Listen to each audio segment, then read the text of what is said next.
ராசி நேயர்களுக்கு குரு வக்ர பயிற்சி என்னென்ன மாற்றங்களை கொடுக்க போது, எந்தெந்த விஷயங்களில் குரு பகவான் உங்களுக்கு கவனத்தை நிலைநிறுத்துகிறார் என பார்க்கிறோம். மிதுன ராசி காலபுருஷன் ராசியில் 3ஆம் இடமான மிதுன ராசினியர்களுக்கு 7ஆம் இடத்து அதிபதி, அதாவது மிதுன ராசிக்கு 7ஆம் இடத்து அதிபதியும் மற்றும் தர்மஸ்தான அதிபதியும், தர்மஸ்தானம் அப்படின்னா 10ஆம் இடத்தை தான் நம்ம சொல்லுவோம். அப்போ களத்திரஸ்தான அதிபதியாகவும் மற்றும் தர்மஸ்தான அதிபதியாகவும் வரக்கூடிய குரு பகவான் வக்ர நிலையிலிருந்து உங்களுக்கு ரிஷபராசியில், உங்கள் ராசிக்கு 12ஆம் இடமான ரிஷபராசியில் அமர்ந்திருக்கிறார். அவர் வக்ர நிலையில் அமரும் பொழுது உங்களுக்கு என்ன மாற்றங்கள் கிடைக்க போகுது? அதாவது விரய குரு, நிறைய விரய செலவுகளை செஞ்சிருப்பீங்க. இந்த ஏப்ரல் எண்டுலேருந்து இப்போ வரையும் செலவு செலவு செலவு, எதுக்கு எடுத்தாலும் செலவு, கண்ட்ரோல் பண்ண முடியல. செலவை நானும் கண்ட்ரோல் பண்ணி பார்க்க கண்ட்ரோலே பண்ண முடியல, லிமிட்டை தாண்டி போயிடுச்சு. அதனால் பல கடனையும் வாங்கிட்டேன். இது ஒரு நிலையில்லா தன்மையாக போயிருக்கு. முயற்சி செஞ்சாலும் முடியவில்லை என்று வருத்தப்படும் நமது மிதுனராசி அன்பர்களுக்கு சொல்கிறது என்னென்னா, இந்த குரு பகவான் வக்கரம் நிலை அடைந்த உடனே உங்களுடைய விரய செலவுகள் ஒரு கண்ட்ரோலில் ஏற்படும். தேவையில்லாத விரய செலவுகள் உங்களை விட்டு விலகி நீங்கள் கரெக்டான தேவையான விஷயங்கள் மட்டும் செலவு செய்யக்கூடிய தன்மையில் கிரகங்கள் உங்களுக்கு உறுதுணையாக இருக்க போகுது. வேலைக்கு ஏற்ற ஊதியம், நீங்கள் வேலை நல்லா பார்ப்பீங்க, ஹார்ட் ஒர்க்கர், ஆனால் உங்களுக்கு ஏற்ற ஊதியம் கிடைக்கிறது கடினமாக இருந்திருக்கும். ஸோ அந்த நிலை மாறி உங்களுடைய வேலைக்கேற்ற ஊதியம் கிடைப்பதற்கான தன்மைகள் கிரகங்கள் சப்போர்ட் பண்ணுதுங்க. தடைகளை விலகி மாற்றங்கள் கிடைக்கக்கூடிய தன்மையில் கிரக சூழ்நிலைகள் ஏற்பட போது. பலவிதமான தடைகள் இருந்திருக்கும், பலவிதமான பிரச்சனைகள் எதிர்கொண்டிருப்பீங்க. ஸோ இந்த விஷயத்திலிருந்து நீங்கள் மாற்றத்தை ஏற்படுத்தி ஒரு மகிழ்ச்சியான சூழ்நிலையை நோக்கி பயணிப்பதற்கான காலகட்டமாக எடுத்துக்கொள்ளலாம். சொத்து பிரச்சனைகள் பார்த்தீங்கன்னா ஒரு குழப்பத்திலே இருந்திருக்கும். என்னடா புரிய மாட்டேங்கி, எதுக்காக இந்த சொத்துலேருந்து நமக்கு சாதகமாக அமைய மாட்டேங்கிற குழப்பம் உங்களுக்கு இருந்திருக்கலாம். ஸோ மேபி அப்படி குழப்பங்கள் உங்களுக்கு மிதுனராசி அன்பர்களுக்கு இருக்குது அப்படின்னா, இந்த குரு வக்கர பயிற்சியில் சொத்து பிரச்சனையில் ஒரு தீர்வு கிடைக்கும். உங்களுக்கு சாதகமான சூழ்நிலையில் கிரகங்கள் உறுதுணையாக இருக்க போகுதுங்கிறது கிரக ரீதியான உண்மை. நீண்ட நாட்களாக ஒரு விதமான பிரச்சனைகளை ஒரு பாரமாகவே சமர்ந்து கொண்டிருக்கும் நமது மிதுனராசினியர்களுக்கு அந்த பாரத்திலிருந்து விடுதலை கிடைக்க போகுது.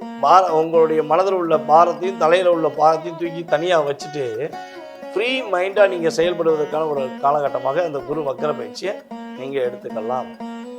ஒரு ஆள்கிட்ட ரூபா கொடுத்துட்டேன் சாமி, அந்த பணத்தை என்னால் வாங்க முடியலையா, எப்படியா அந்த பணம் கிடச்சிருமா சொல்லுங்கள் சார் அப்படின்னு நீங்கள் நினச்சிங்கன்னா கட்டாயமாக உங்களுடைய கொடுத்த பணம் திரும்ப உங்களுக்கு கிடைப்பதற்கான வாய்ப்புகள் கிரகங்கள் உறுதுணையாக இருக்குது.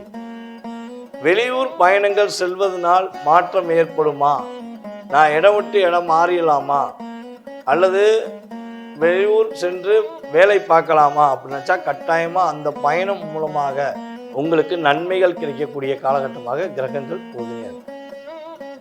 வெளிநாடுக்கு முயற்சி எடுத்துக்கிட்டோம் யாரும் மிதுனராசிக்காரர்கள் இருக்கீங்க அப்படின்னா, அந்த முயற்சியில் தடையாகவே இருக்குது அப்படின்னா உறுதியாக வெளிநாடு முயற்சியில் உள்ள தடைகள் விலகி நீங்கள் வெளிநாட்டில் வேலைக்கு செல்வதற்கான அமைப்புகள் உங்களுக்கு கிரகங்கள் உறுதுணையாக இருக்கின்றன. கடன் பிரச்சனையிலிருந்து ஒரு மிகப்பெரிய மாற்றம் ஏற்படும். கடன் சுமையை குறைத்து நீங்கள் மன நிம்மதியாக இருப்பதற்குரிய சூழ்நிலைகள் கிரகங்கள் சப்போர்ட் பண்ண போது. லாட்ரி சீட்டு உங்களுக்கு அதன் மூலமாக லாபங்கள் கிடைக்கும். திடீர் அதிர்ஷ்டம் சொல்லுவோம் பார்த்தீங்களா, அப்போ லாட்ரி சீட்டு மூலமாக ஒரு லாபம் சம்பாதிப்பதற்கான வாய்ப்புகள் உண்டு. ஸோ எதுனாலுமே சரி, திடீர் அதிர்ஷ்டங்கிறது எப்பயுமே பார்த்தீங்கன்னா ஒரு நிலையான தன்மையை கொடுத்துருமான்னா அதுலேயும் கவனம் தேவை. ஸோ அதிக லாபத்துக்கு ஆசைப்பட்டு இருக்கிறதையும் இழந்து விடக்கூடாது. கவனமாக நிதானமாக இருந்தீங்கன்னா நல்லபடியாக மாற்றமும் முன்னேற்றமும் உங்களுக்கு திடீர் அதிர்ஷ்டம் மூலமாக ஏற்படும் என்பது கிரக ரீதியான உண்மை. ஸோ இந்த குரு வக்கர பயிற்சியில் நீங்கள் கவனமாக இருக்க வேண்டிய விஷயங்கள் என்னன்னு பார்த்தீங்கன்னா, மிதுனராசி அன்பர்களில் மாணவர்கள் படிப்பு விஷயத்தில் ரொம்ப ரொம்ப கவனமாக இருக்கணும். உணவு பழக்க வழக்கங்கள் விஷயங்களில் ரொம்ப ரொம்ப கவனமாக இருக்கணும். உறவுகளில் ஏற்படும் சின்ன சின்ன பிரச்சனைகளிலிருந்து தேவையில்லாமல் வார்த்தைகளை உபயோகப்படுத்தாமல் விலகி சென்று அந்த உறவு உங்களை புரிந்து கொண்டு தேடி வருவதற்கான வாய்ப்பாக நீங்கள் பயன்படுத்தி கொள்ள வேண்டும். தவிர வாதங்களை தொடர்ந்து தேவையில்லாத பிரச்சனைகளை சந்தித்து விடக்கூடாது என்பது கிரக ரீதியான உண்மை. இந்த குரு வக்கர பயிற்சியில் மிதுன ராசிக்காரங்க வழிபாடு செய்ய வேண்டிய தெய்வம் பார்த்தீங்கன்னா, உங்களுடைய அருகாமையில் இருக்கும் பெண் தெய்வ வழிபாடுகளை பின்பற்றுங்கள். அதே போல் உங்கள் வீட்டில் கன்னி தெய்வம் உண்டு என்று கூறியிருந்தார்கள் என்றால், மிதுன ராசிக்காரர்களுக்கு அதிகமான பேருக்கு கன்னி தெய்வம் உண்டு குலதெய்வமாக, அல்லது கன்னி தெய்வம் உங்களுடைய வீட்டில் உண்டு சொல்வதற்கான வாய்ப்புகள் அதிகமாக உள்ளது. ஸோ அப்படி ஏதேனும் சொல்லியிருந்தார்கள் என்றால், அந்த கன்னி தெய்வத்தை மனதார வழிபாடு செய்து கையெடுத்து கும்பிட்டு எங்களுடைய குலதெய்வத்தையும் எங்களுடைய குலத்தையும் காத்திருந்து எங்களுக்கு வெற்றிக்கான உதவியாக்க வேண்டும் என மனதார வழிபாடு செய்யுங்க. இந்த குரு வக்கர பயிற்சி உங்களுக்கு மிகப்பெரிய ஒரு மாற்றத்தையும் நல்ல முன்னேற்றத்தையும் கொடுக்க போகுது என்பது உண்மை.